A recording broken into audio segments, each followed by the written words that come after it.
On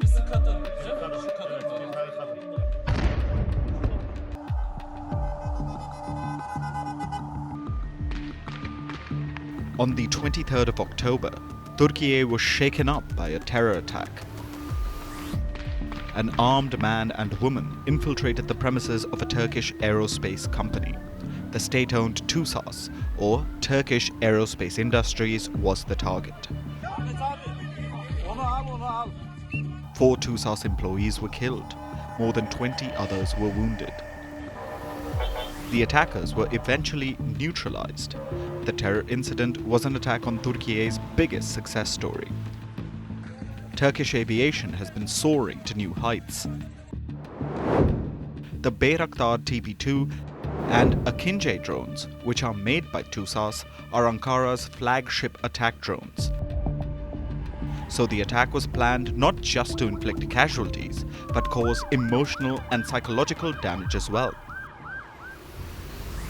After all, Turkey's pride was under attack. After the terror attack, Turkey mobilized its F-16 fighter jets. The American-made Vipers conducted airstrikes in Syria and Iraq. Ankara says it struck the Kurdish Workers Party, or PKK. The group had taken responsibility for the terror attack on TUSAS. The PKK is an armed guerrilla movement based in the Kurdish mountains of Iraq and Syria. The group seeks an independent Kurdish state. It also seeks political autonomy and increased personal rights for ethnic Kurds living in Turkey. The PKK has been designated a terror outfit by Turkey, the United States, and some other NATO countries. However, the Kurdish group enjoys strong support in Germany. Turkey carried out 29 airstrikes on the Kurdish group after the attack on TUSAS. Leading the attack were Turkey's F-16 fighter jets. Vipers were loaded with precision-guided JDAM bombs, and they delivered with devastating effect.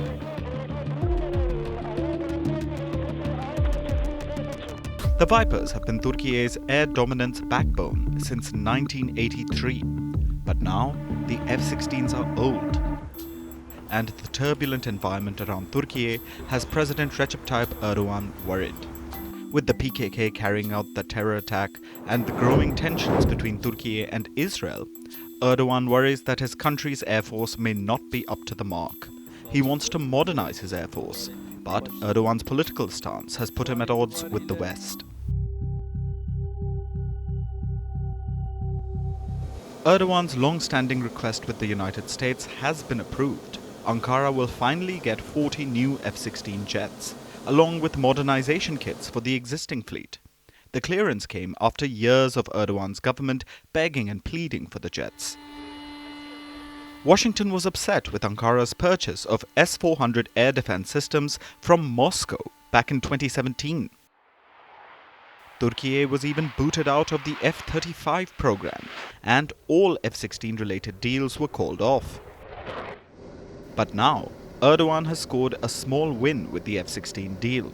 However, Turkey needs more jets, and the one aircraft it really wants has become a nightmare for Erdogan.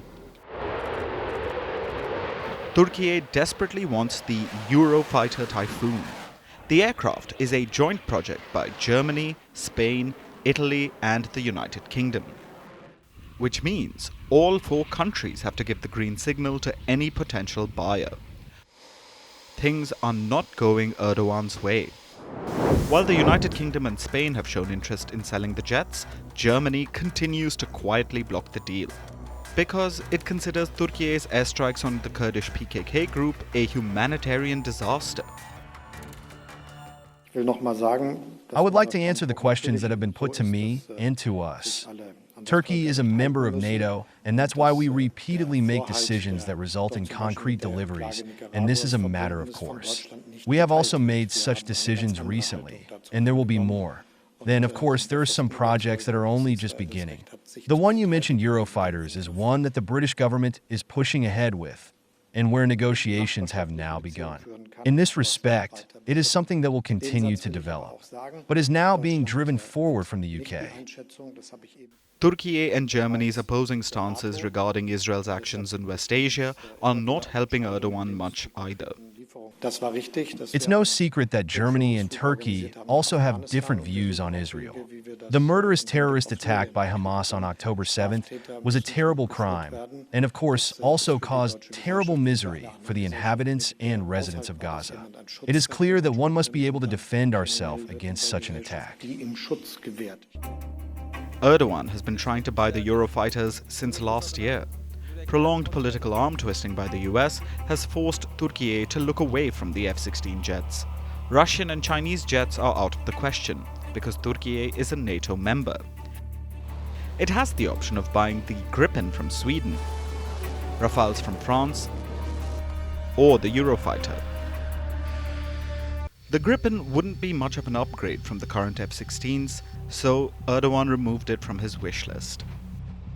Then there were two options remaining. Turkey's relations with its neighbors shape what fighter jets are flown by its pilots. To the west is Greece. The two countries have relations dating back to the 1800s. However, relations have turned frosty in the last 3 decades. The conflict between Athens and Ankara is largely over territorial claims in the Aegean Sea. There are about 1,400 islands in the Aegean Sea, and a majority of them belong to Greece. This gives Athens extended exclusive economic zones. Among these is Cyprus, a major flashpoint between Turkey and Greece.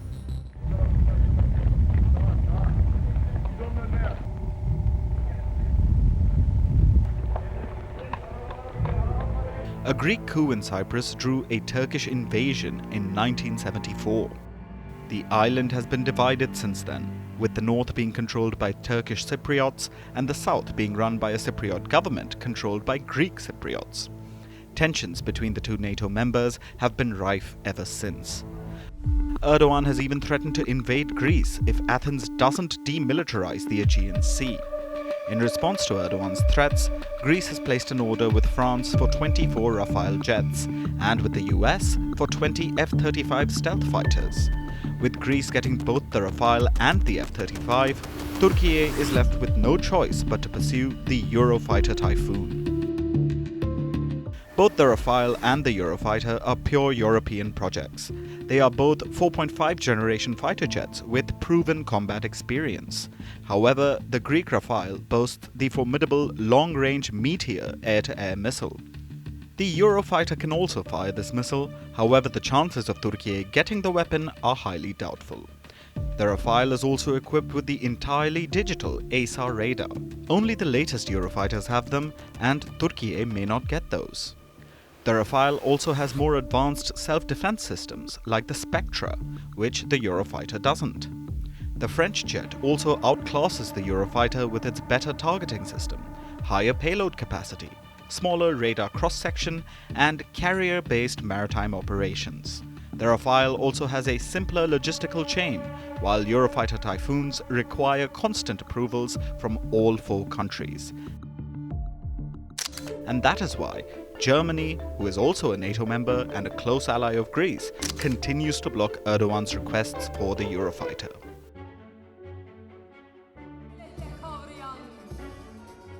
Constant snubs from the West have left Turkey stranded. Ankara has been forced to improve its indigenous defense production, and this has given new wings to TUSAS. The Turkish firm has built its own stealth fighter jet, the Kaan. The aircraft is undergoing ground and air trials and will officially be inducted in 2030.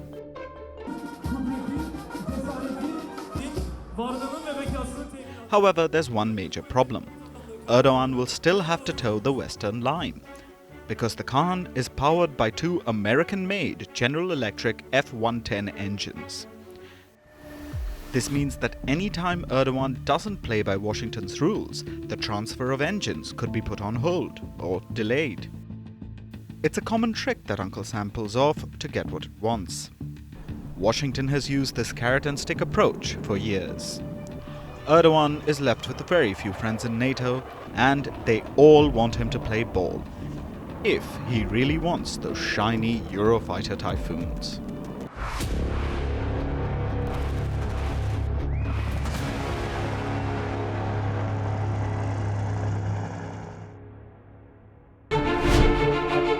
Firstpost decodes the U.S. election, explains how America chooses its president. Your primer on the race to the White House. Everything you need to know about how America votes and its global implications. U.S. Election Explained. Every Monday and Thursday only on Firstpost.